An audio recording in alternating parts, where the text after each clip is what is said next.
अब मैं मत्ती की इंजील 27 बाब 27 से लेके 44 तक पढ़ूंगी।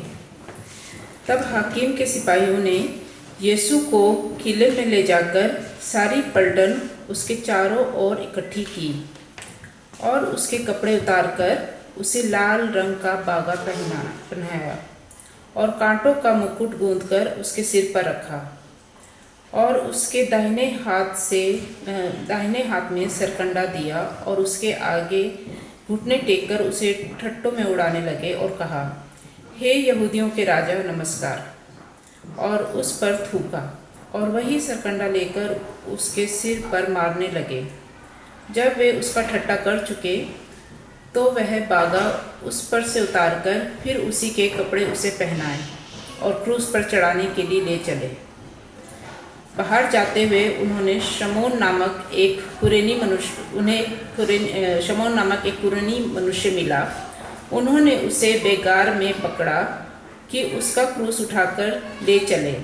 उस स्थान पर जो गुलगता अर्थात खोपड़ी का स्थान कहलाता है पहुंचकर उन्होंने पित्त मिलाया हुआ दाखरस उसे पीने को दिया, परंतु उसने चखकर पीना ना चाहा।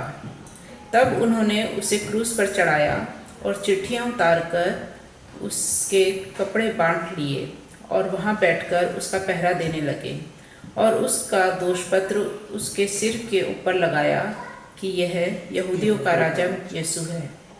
तब उसके साथ 2 डाकू एक दाहिने और एक बाएं क्रूसों पर चढ़ाए गए। आने जाने वाले सिर हिला हिलाकर उसकी निंदा करते थे और यह कहते थे, हे मंदिर के ढाने वाले और 3 दिन में बनाने वाले, अपने आप को तो बचा। यदि तू परमेश्वर का पुत्र है तो क्रूस पर से उतर आ। इसी रीति से प्रधान याजक भी शास्त्रियों और पुंडरियों समेत ठट्ठा करके कहते थे, इसने औरों को तो बचाया और अपने आप को नहीं बचा सकता। यह तो इस्राएल का राजा है। अब क्रूस पर से उतर आए तो हम उस पर विश्वास करें। उसने परमेश्वर पर भरोसा रखा है।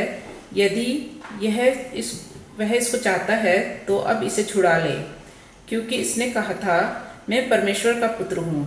इसी प्रकार डाकू भी जो उसके साथ क्रूसों पर चढ़ाए गए थे उसकी निंदा करते थे। आमीन। आमीन।